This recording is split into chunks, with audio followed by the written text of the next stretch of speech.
네, 오늘 말씀의 제목을 우리 교회의 표 더 깊은 말씀과 기도를 체험하라 라고 하는 것으로 정했습니다. 오늘부터 우리 교회는 이 원메시지의 설교를 하게 됩니다. 이 원메시지라는 것이 무엇이냐면 유치부에서부터 작년에 이르기까지 모든 교회가 동일한 본문을 가지고서 설교를 합니다. 또한 동일한 핵심 주제를 가지고서 각 부서에서도 설교를 하게 되어 있습니다. 그래서 왜 이것을 하느냐, 교회학교 전체가 또 성도들 전체가 동일한 말씀을 가지고서 집에서도 자녀들과 이 말씀 나눔을 하기 위한 목적을 가지고 있습니다. 그래서 다 다양한 본문으로 설교하면 아이들에게 물어보면 글쎄요, 뭘 설교했는지 모르겠는데요, 기억이 없는데요, 뭐 이렇게 대부분 얘기하거든요. 근데 같은 주제, 같은 메시지를 가지고서 설교를 듣기 때문에 혹시 아이들이 기억이 나지 않아도 부모들이 다시 설명해 줄 수 있고, 또 아이들이 그 말씀 가운데 받은 그 의미들을 또 부모님과 대화할 수 있도록 하기 위한 그런 뜻입니다. 그래서 우리 선생님들도 오늘 교회학교 11시 예배에 가보면 모든 설교가 이 본문 갖고 설교하는 거예요. 예, 이해되시죠? 좋지 않습니까? 똑같은 본문 자꾸 들으면 각인이 되잖아요. 예, 정말 좋은 방법입니다. 더 깊은 말씀과 기도를 체험하라. 서울 노원구에 다드림 교회라고 하는 교회가 있는데, 이 교회의 담임 목사님이 김병년 목사님이십니다. 이분께서 2005년 4월에 교회를 개척하시고 그해 8월에 사모님께서 셋째를 낳으셨습니다. 그리고 며칠 뒤 사모님은 뇌경색이 오셔서 쓰러지셨습니다. 아무것도 할 수 없는 이 아픈 아내를 돌봐야 했고 교회를 개척해서 바쁜 나날들을 보내야 했습니다. 셋째로 태어난 이 딸아이였는데요, 이 딸은 엄마에게 제대로 안겨보지 못했습니다. 태어나서 4일 만에 뇌경색으로 쓰러지셨기 때문에 지금까지 그대로 거동을 아무것도 못하십니다. 이 갓난아기를 키워야 했던 이 목사님, 그리고 나머지 두 자녀도 돌봐야 하는 그런 상황이었습니다. 그렇게 해서 처음 3년은 그냥 그럭저럭 잘 버텼다라고 이렇게 말씀하십니다. 누워있는 이 아내를 고쳐달라고 기도원을 다니면서 그렇게 하나님 앞에 부르짖었다라고 말합니다. 그래서 이 정해진 기도원의 시간, 기도가 끝나고 기도원에서 내려오면 제일 먼저 첫째 딸에게 전화를 거는 거였습니다. 엄마는 어때? 물어보면 딸은 아무 반응도 없어 라고 하며 늘 똑같은 그런 대답을 하였습니다. 이 전화를 끊고 나서 기도원을 내려서 집으로 오는 차 안에서 이 목사님께서 눈물을 그렇게 흘렸다라고 합니다. 아무리 기도해도 회복시켜주지 않는 하나님을 향한 이 원망이 계속해서 쌓여갔다라고 말씀하셨습니다. 그렇게 다시 3년은 흘러가면서 이 목사님께서 스스로 삶을 끝내버려야겠다라고 하는 생각을 하기 시작했다라고 합니다. 그러던 중에 이 아내의 발을, 또 몸을 따뜻하게 해주기 위해서 찜질을 해주는 기계를 샀었는데, 이 기계가 불량으로 인해서 아내의 다리가 화상을 입은 것입니다. 그래서 이 아내를 데리고 병원에 갔더니 이 병원에서 이건 다리를 절단해야 하는 상황입니다 라고 하는 이 청청병력과 같은 소리를 들은 것이죠. 그래서 이 아내를 병원에 입원해 놓고 이 늦은 밤 병원 안에 있었던 그 성당을 찾아가서 고래고래 소리를 질렀다고 합니다. 나 좀 그만 때려! 내가 뭘 잘못했는데 하라는 대로 내가 다 했잖아. 그러니까 내가 개척 안 한다고 했잖아. 에이씨! 이러면서 하나님께 바락바락 악다구니를 해대며 대들었다라고 말하였습니다. 이 세상을 사는 사람들 누구에게나 고통이 있습니다. 여러분들에게는 어떤 고통이 있습니까? 어쩌면 이 고통이 마치 또 한 명의 가족처럼 여러분들과 함께 살고 있지는 않습니까? 이 오늘 본문 속에서도 이 고통이 백그라운드가 되어 배경으로 존재하고 있다라고 하는 것을 알 수가 있습니다. 이사야 55장은 나라를 잃어버린 바벨론 포로 신세에 떨어져 있었던 유대인들을 향하여서 쓰여진 책이었습니다. 이 하나님을 유일신으로 믿었던 이 믿음의 삶을 살아가려고 부단히도 노력했던 사람들이라는 것이지요. 우리가 가지고 있는 지금의 이 성경, 바로 그 바벨론 포로로 잡혀 있었던 그 사람들이 지켜내었기 때문에 우리가 읽고 있는 성경이 된 것입니다. 바로 믿음의 사람들입니다. 이 천지 만물을 지으신 전능하신 이 하나님이 자신들을 구원해 냈다라고 하는 이 하나님을 믿었던 이들. 그런데 오늘 이 본문 속에서 이들은 지금 어떤 신세에 전락해 있습니까? 나라를 잃어버린 포로 신세였다라는 것이죠. 우리나라도 일본에게 나라를 빼앗겼던 아픔을 우리도 잘 알고 있습니다. 나라를 빼앗긴 것 속에 국민들이 얼마나 큰 고통을 당했습니까? 농사를 평생, 또 농사를 한 해 가득 지어놔도 겨우 입에 풀칠할 정도의 쌀만 남겨놓고 다 강제 수탈하였던 일본이었지 않습니까? 또한 젊은 청년들, 학생들을 전쟁에 끌고 가서 죽었는지 살았는지 알 수 없을 만큼 행방불명된 수많은 청년들이 있었고, 어리고 젊은 여자들을 데려다가 위안부로 착취하고 아픔을 주었던 이런 나라 잃어버렸던 그 슬픔, 우리는 너무나도 잘 알고 있습니다. 바로 이스라엘도 그와 같은 상황이 되었다라는 것이죠.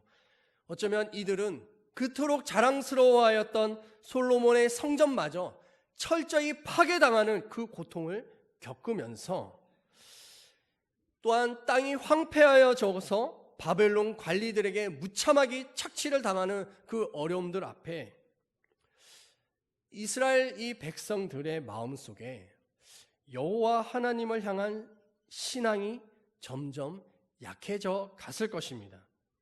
어쩌면 이런 생각도 들었을 것입니다. 천지 만물을 지은 이 하나님에 대해서 우리가 믿는 하나님이 진짜 전능하신 하나님이야? 아니 그렇다면 어떻게 바벨론 신에게 질 수가 있는 거야? 혹시 하나님은 안 계시는 게 아닌가? 이런 생각도 할 수 있을 것이죠.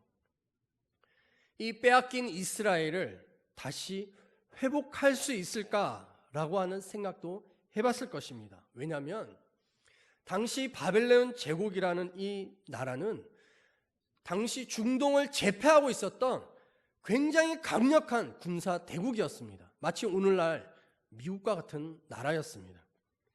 이렇게 막강한 나라를 상대로 종이 조각 같은 이스라엘이 다시 국가를 회복한다라고 하는 것은 불가능해 보이는 상황인 것이죠. 아휴, 하나님을 믿어봐야 별 볼 일 없고 차라리 바벨론 신이나 믿자, 이런 생각도 했을 것입니다. 이런 생각이 단지 바벨론의 나라를 빼앗기고 포로로 잡혀 있었던 이스라엘 백성들만 한 것이었을까요?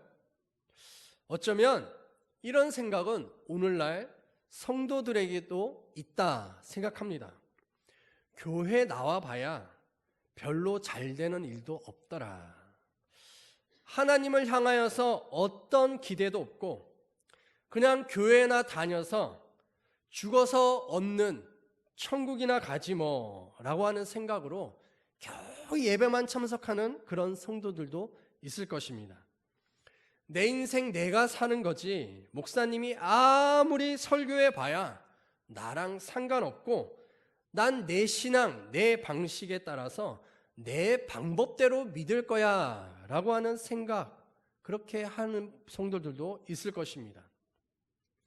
하나님 믿어봐야 별 볼 일 없다. 내 삶에 있는 고통도 없어지지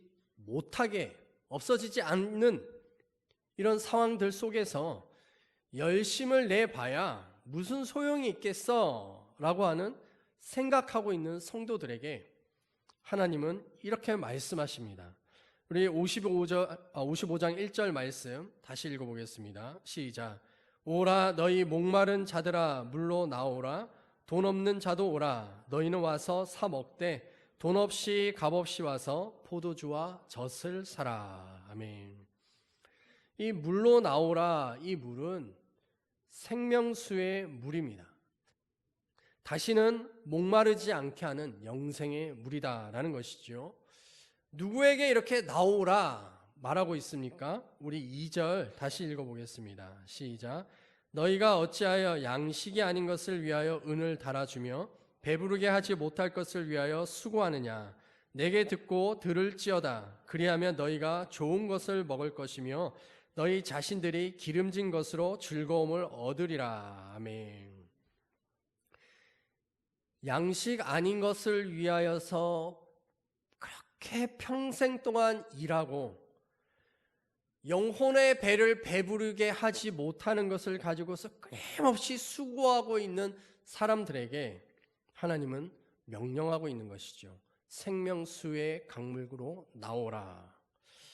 이 세상의 부유한 삶이 화려하고 멋지게 보여도 그것으로는 결코 영혼이 배부를 수가 없는 것입니다. 마치 요한복음 4장에 나오는 사마리아 수가성의 여인처럼 마셔도 늘 목이 마르는 그런 인생을 살고 있는 사람들에게 하나님께서는 말씀하십니다. 또한 자기의 삶을 살기 위해서 늘 바쁜 사람들에게 말씀하고 있는 것이죠. 마음이 바빠가지고 분주한 일들에 늘 쫓겨다니는 그 사람들에게 하나님께서 말씀하십니다. 너희의 바쁜 생활을 멈춰라 라고, 스톱해라 라고 말하고 있는 것이죠. 쓸데없이 분주한 일들을 정지시켜라. 시간에 쫓겨서 허둥대며 살고 있는 그 삶, 그렇게 살아서는 안 돼 라고 말씀하는 것입니다.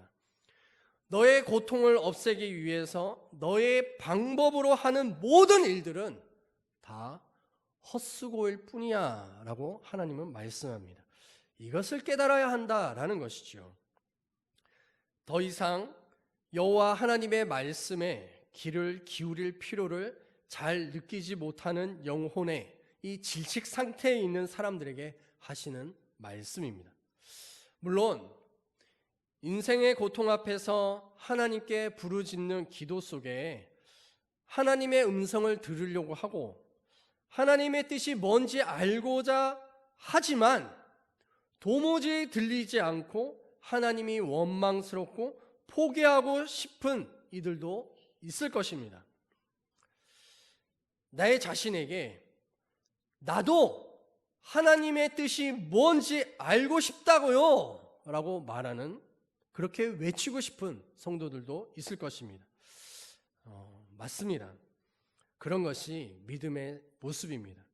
그런데 왜 하나님의 뜻을 발견하기가 어려운 것일까요? 듣고 싶은데 왜 안 들리는 것일까요? 이에 대한 대답을 우리 본문으로는 읽진 않았지만 55장 8절과 9절 말씀 우리 함께 읽어보겠습니다. 시작. 이는 내 생각이 너희의 생각과 다르며 내 길은 너희의 길과 다름이니라. 여호와의 말씀이니라. 이는 하늘이 땅보다 높음같이 내 길은 너희의 길보다 높으며 내 생각은 너희의 생각보다 높으니라. 아멘. 하늘이 땅보다 높음같이 하나님의 길은 우리가 생각하는 길보다 높아서 따라갈 수가 없다라는 것이죠. 우리 생각에는 하나님이 이 정도면, 이렇게 이 정도만 기도하면, 또 이 정도만 견뎠으면 이제는 이런 고통 없어져야지요 라고 하는 우리의 생각 있다라는 것이죠. 하나님, 내가 이만큼 헌신했으면 하나님께서는 저에게 이렇게 정도는 줘야 되지요 라고 하는 그런 생각 있다라는 것이죠. 그러나 우리가 이만큼 했음에도 불구하고, 이만큼 기도했음에도 불구하고, 이만큼 헌신했음에도 불구하고 여전히 우리의 삶에 없어지지 않는 인생의 고통과 응답되어지지 않는 하나님의 그 뜻이 무엇이냐라는 것입니다. 우리는 이 고통이 없어지고 고통이 없어져서 평안해지고 또 우리가 얻어야 할 그 얻는 그 수준, 이것은 땅의 수준, 우리의 수준이다라는 것입니다. 하지만 하나님께서는 우리를 이끌고 싶은 그 수준은 고통에 집중하는 것이 아니라 고통 너머에 계시는 그 하나님을 보여주시며 역사의 주관자 되시는 그 이 하나님을 마음으로 깨달아 알게 하기를 원하신다라는 것입니다. 오고 가는 인생들 중에서 고통이 없었던 적은 한 번도 없었습니다. 이 고통은 마치 바다에 일어나는 파도와 같습니다. 바다에 나가보면 수없이 파도가 밀려옵니다. 다양한 모습으로 우리의 삶에 이 파도처럼 고통이 닥쳐옵니다. 우리가 그 바다 앞에 서서 하나님, 이 파도가 밀려오지 않게 하여 주십시오. 파도를 없애주십시오. 라고 아무리 기도해도 하나님께서는 그 기도 들어주지 않습니다. 도리어 하나님의 그 높은 생각은 무엇이냐면, 하나님, 이 파도를 통해서 얻어야 할 것이 무엇입니까? 또한 이 파도를 이용하는 방법이 무엇입니까? 라고 하는 이 사실을 아는 것, 이것이 하나님의, 하늘의 높은 하나님의 방법이다, 수준이다 라는 것이죠. 그래서 우리 3절 말씀 함께 읽어보겠습니다. 시작. 너희는 귀를 기울이고 내게로 나와 들으라. 그리하면 너희의 영혼이 살리라. 내가 너희를 위하여 영원한 언약을 맺으리니 곧 다윗에게 허락한 확실한 은혜이니라. 아멘. 우리의 고통을 통해 얻어야 할 것을 얻고 고통을 이용하는 방법을 배워야 한다, 하나님이 말하는 것이죠. 그러기 위해서는 우리는 이 하나님의 말씀을 많이 먹어야 합니다. 말씀이 먹히는 신앙생활이 돼야 하는 것이죠. 말씀이 꼭꼭 씹어서 삼켜서 내 몸에 소화가 될 수 있을 만큼의 이 말씀 묵상이 돼야 한다라는 것입니다. 그래서 말씀 묵상 일주일에 겨우 한 번 하는 이런 수준이 아니라 말씀 묵상이 일상이 되어지는 이 삶이 되도록 하는 것. 그래서 말씀 묵상이 되지 않으면 영혼의 허기가 생겨서 묵상을 꼭 하게 될 수밖에 없는 이 삶으로 하나님은 말씀하고 있는 것이죠. 이 말씀 묵상이 매일의 일상이 될 때 우리의 영혼에 근육이 생겨서 어지간한 고통들은 일도 아니게 이겨낼 수 있게 되는 것이죠. 좀 큰 파도와 같은 고통이 밀려올 때는 우리는 어떻게 할 수 있느냐? 6절 말씀 함께 읽어보겠습니다. 시작. 너희는 여호와를 만날 만할 때에 찾으라. 가까이 계실 때에 그를 부르라. 아멘. 여호와를 찾으라. 이 찾는다라고 하는 말은 자세히 살펴보아서 찾는다라고 하는 의미를 담고 있습니다. 이 하나님의 말씀을 자세히 살펴봐야 한다라는 것이죠. 하나님의 말씀을 자세히 살펴보다 보면 우리가 오늘 읽었던 3절 끝부분에 뭐가 기록이 되어 있냐면 곧 다윗에게 허락한 확실한 은혜이니라 이렇게 얘기합니다. 다윗에게 허락한 확실한 은혜, 이거는 사무엘상 7장에 나오는 다윗과 맺은 하나님의 언약의 말씀, 다윗 너의 왕위가 영원토록 이어지게 하겠다라는 것이죠. 나라를 빼앗기고 주권이 없는 이 상황 속에 있었던 이 이스라엘 백성들에게 다윗의 언약이 기억되어지고 회복되어졌을 때 나라가 회복될 수 있을 것이다 라고 하는 이 믿음이 그들에게 있게 되는 것이죠. 그래서 여호와를 만날 만할 때에 찾으라 라고 말하고 있는 것입니다.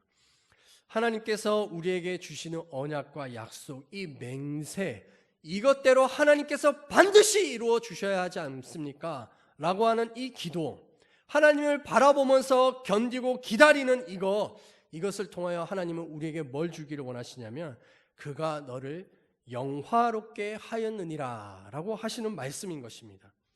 여러분, 아직도 말씀 묵상이 어려운 분들, 이런 분들은 여러분들의 목자들에게 물어보십시오. 그리고 배우십시오. 또한 교회에서 가르치는 이 말씀에 대해서 계속해서 배움의 자리로 나오십시오. 또한 기도에 동참하십시오.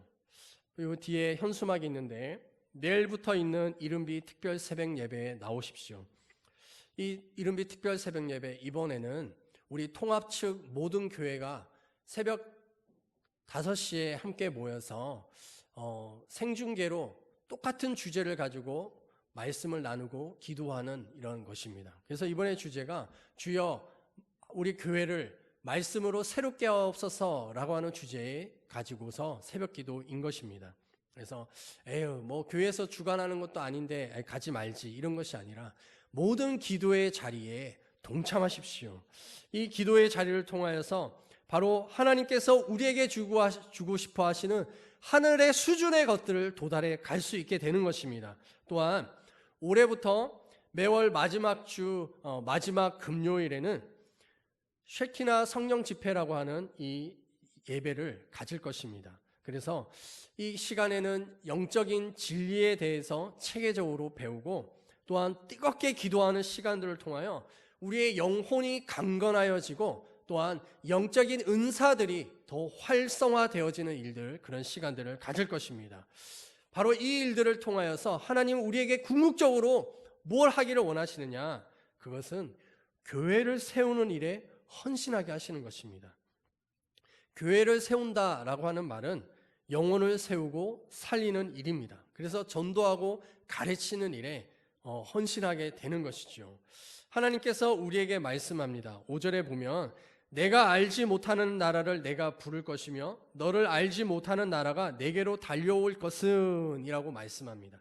알지 못했던 나라, 그 백성들을 그 영혼 구원을 위하여서 헌신할 때 영화롭게 되어지는 일들이 너희의 삶 속에서 있을 것이다 라고 말하는 것입니다.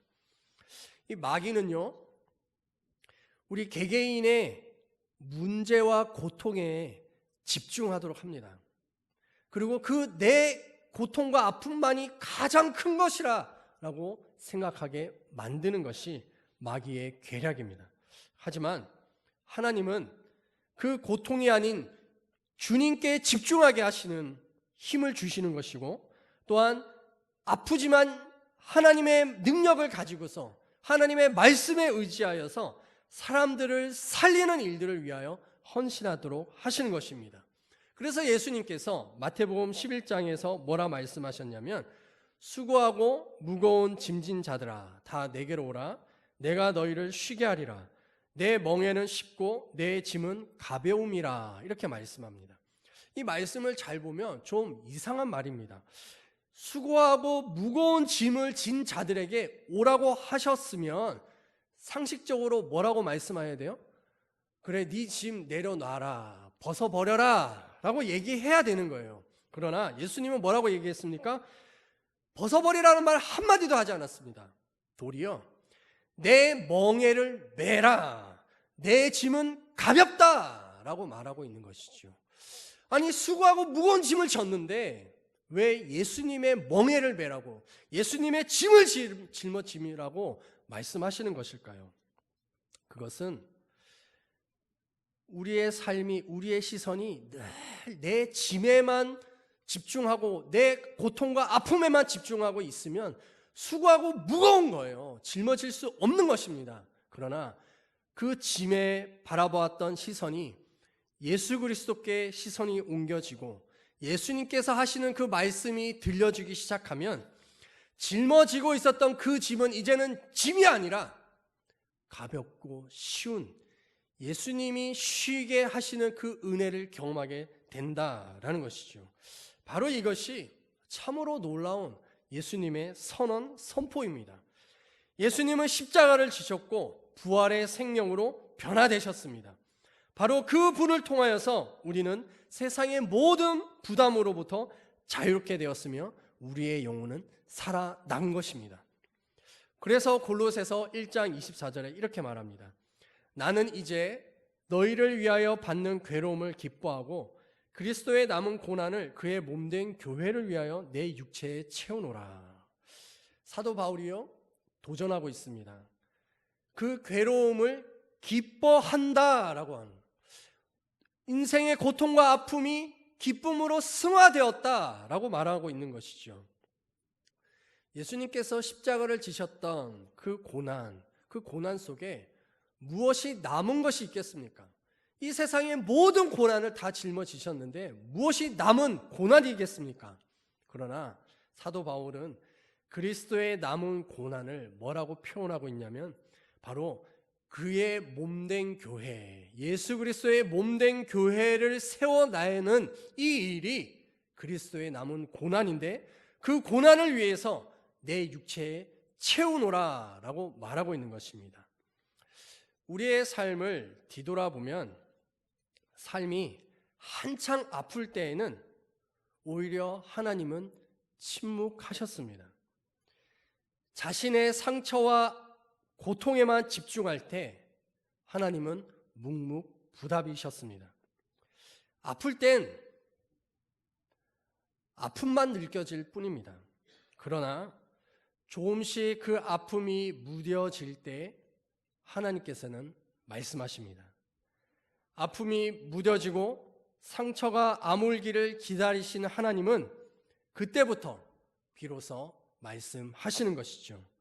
처음에 말씀드렸던 김병년 목사님은 바람 불어도 좋아 라고 하는 책을 쓰셨고, 묵상과 일상이라고 하는 책을 쓰시면서 그 책에서 이렇게 말하고 있습니다. 제가 읽어드리겠습니다.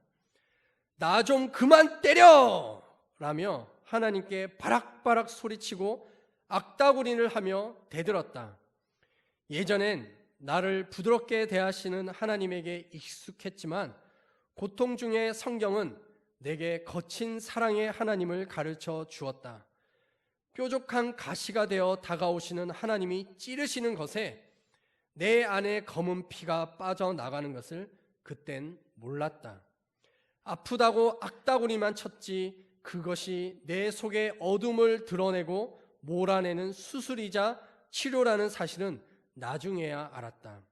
내 안에 죽은 피가 생명의 피로 수혈을 받았다.